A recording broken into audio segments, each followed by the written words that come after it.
बिस्मिल्लाहिर्रहमानिर्रहीम। अस्सलाम वालेकुम डियर स्टूडेंट। आज हम बी कॉम पार्ट 2 की जो एडवांस अकाउंटिंग की बुक है सुहेल अफजल और MRF चौधरी साहब की, उसका जो चैप्टर नंबर 7 है ब्रांच अकाउंट्स, उसकी एक्सरसाइज नंबर 1 आज हम करने जा रहे हैं।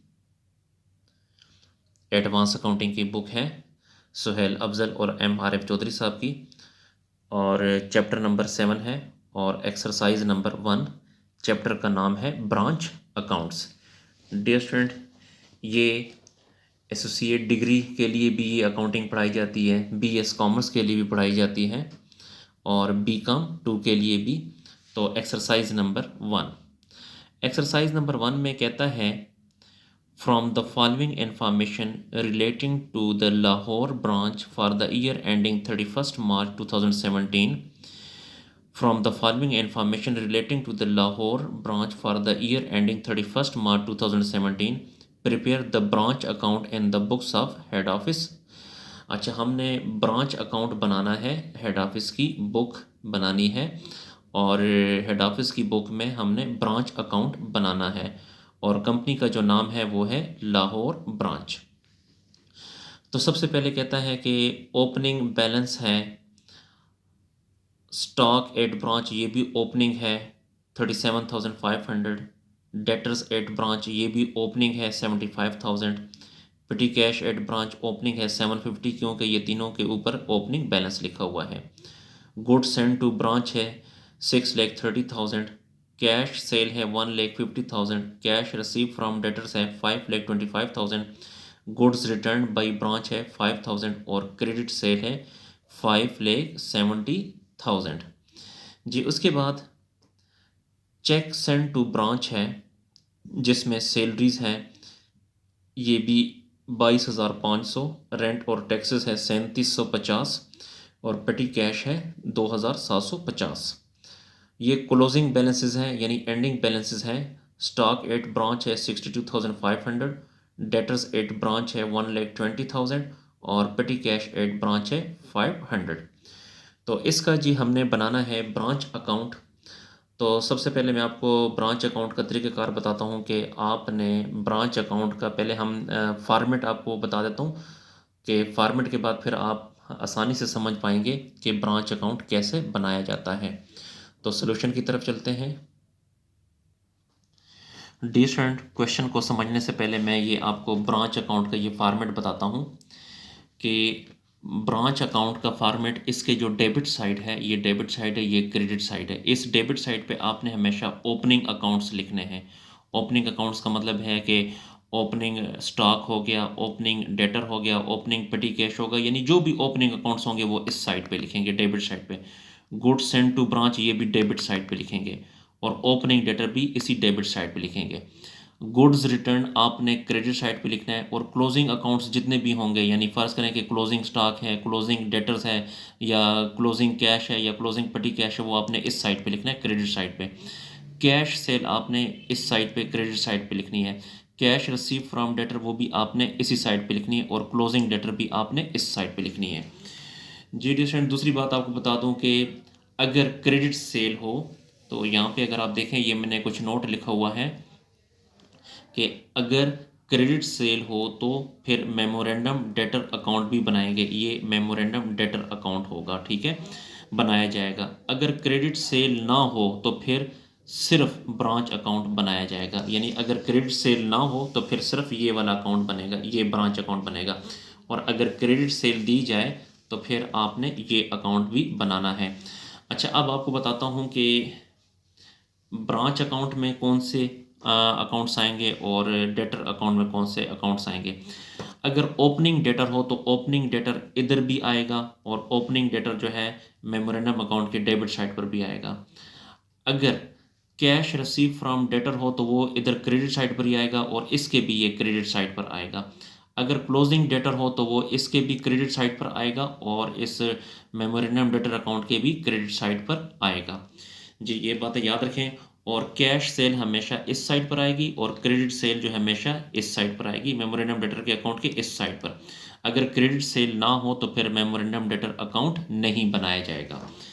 इसके अलावा एक और बताऊं आपको बात कि ये नोट कर लें कि अगर सवाल में ओपनिंग डेटर, क्लोजिंग डेटर और कैश रिसीव फ्रॉम डेटर मौजूद हो तो फिर मेमोरेंडम डेटर अकाउंट नहीं बनाया जाएगा। तो ये डियर स्टूडेंट कुछ फार्मेट है, ये फार्मेट आप नोट कर लें और इसको जहन में रख लें। तो अगर ये फार्मेट आपको ज़बानी याद हो जाता है तो फिर आप आसानी से क्वेश्चन हल कर सकते हैं। तो सॉल्यूशन की तरफ चलते हैं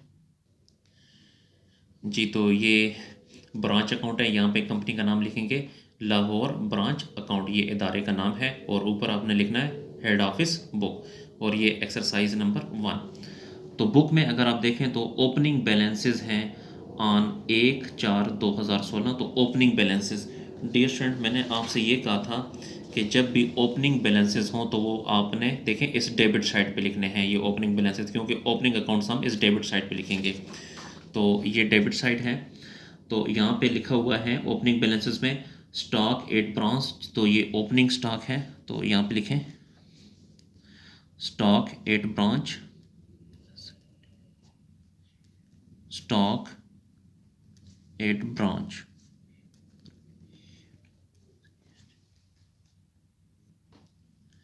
स्टॉक एट ब्रांच की जो अमाउंट है वो 37,500, तो यहाँ पे लिखें 37,000 और 500। डेटर्स एट ब्रांच, ये भी ओपनिंग डेटर है क्योंकि उसके ऊपर डेट लिखी हुई है और साथ में ओपनिंग बैलेंसेस भी लिखे हुए हैं। तो डेटर एट ब्रांच, तो ये भी यहाँ पे लिखें debtors at branch. Debtor at branch है 75,000। उसके बाद पेटी कैश एट ब्रांच, ये भी ओपनिंग है, तो यहाँ पे लिखें पेटी कैश एट ब्रांच। पेटी कैश एट ब्रांच है 750, तो यहाँ पे लिखेंगे 750 जी। उसके बाद है गुड्स सेंड टू ब्रांच। तो अगर आप देखें तो ये जो फॉर्मेट मैंने आपको बताया था, ये गुड्स सेंड टू ब्रांच इसी डेबिट साइड पे लिखना है, ये है गुड्स सेंड टू ब्रांच, तो इसको भी यहीं पे लिखें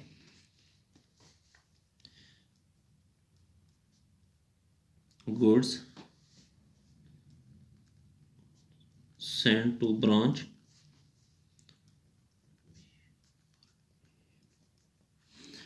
गुड्स सेंड टू ब्रांच है 6,30,000। उसके बाद है कैश सेल। जी डियर, मैंने आपसे ये कहा था कि कैश सेल जो होगी वो ब्रांच अकाउंट के क्रेडिट साइड पे लिखना है, तो यहाँ पे इस क्रेडिट साइड पे लिखेंगे क्रेडिट सेल, तो यहाँ पे लिखें सॉरी कैश सेल।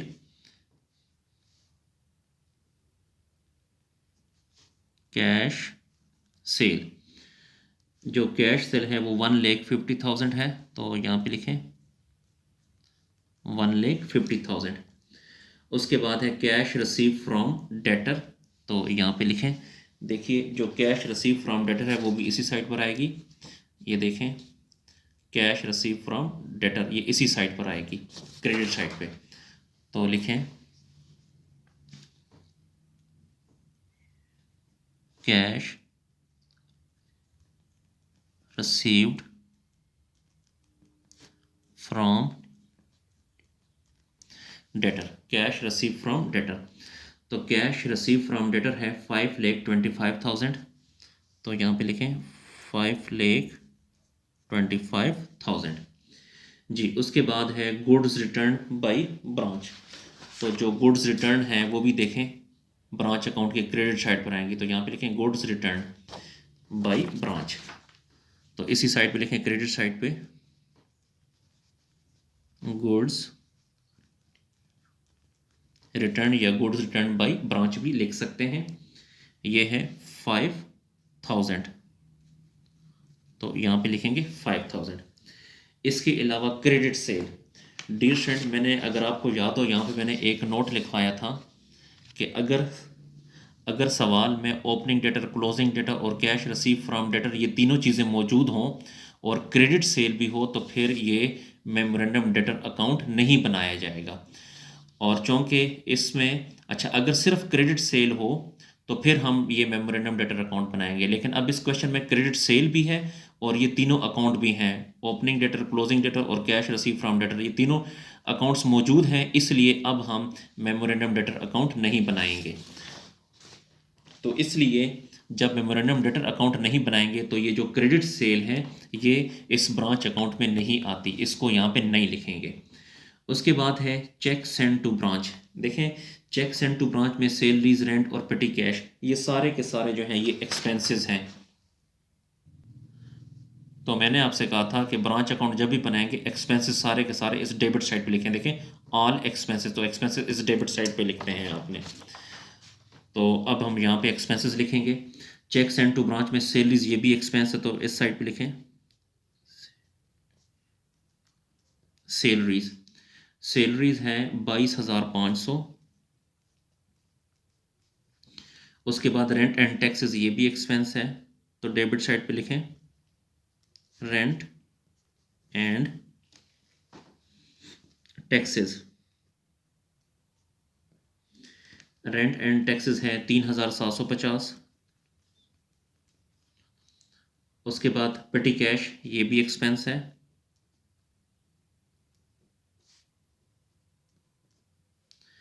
पेटी कैश है 2,750।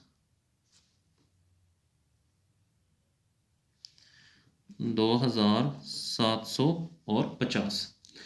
उसके बाद है closing balances on 31 March 2017। Closing balances जी डियर स्टूडेंट, मैंने आपसे कहा था कि जितने भी क्लोजिंग अकाउंट्स होंगे, देखें क्लोजिंग अकाउंट्स आपने इस क्रेडिट साइड पे लिखने हैं। तो ये जो क्लोजिंग बैलेंसेस हैं ये हम इस क्रेडिट साइड पे लिखेंगे। तो इसमें स्टॉक एट ब्रांच ये भी क्लोजिंग है तो यहाँ पे लिखें stock at branch. Stock at branch है 62,500। उसके बाद debtors at branch, debtors at branch, debtors at branch है 1,20,000। उसके बाद है पेटी कैश एट ब्रांच, ये क्लोजिंग है तो इधर ही आएगा पेटी कैश एट ब्रांच, वो है 500। जी तो हमने क्वेश्चन में से सारे अकाउंट्स उठा के हमने इसमें ब्रांच अकाउंट में लिख दिए। अब आपने सर करना है, ये देखना है कि इसमें ये वाली साइड बड़ी है कि ये वाली, आपने कैलकुलेटर पे प्लस करना है। तो इनको इसकी जो है ये वाली साइड बड़ी, अगर आप प्लस करेंगे तो ये वाली साइड बड़ी होगी। तो इन अमाउंट को आप प्लस करें जी 1,50,000 plus 5,25,000 plus 5,000 plus 62,500 plus 1,20,000 plus 500, तो ये आ जाएगा 8,63,000। तो यहाँ पे लिखें 8,63,000, यहाँ पर भी लिखें 8,63,000। अब डियर स्टूडेंट ये जो 8,63,000 है इसमें से यहाँ से लेके यहाँ तक ये तमाम अमाउंट इसमें से माइनस करें, यानी 8,63,000 में से यहाँ से लेके यहाँ तक जितनी भी अमाउंट है ये माइनस करेंगे तो आपके पास बाकी अमाउंट बच जाएगी 90,750। तो इसे आपने कहना है प्रॉफिट। तो इसके साथ ही हमारा जो क्वेश्चन है वो कंप्लीट हुआ।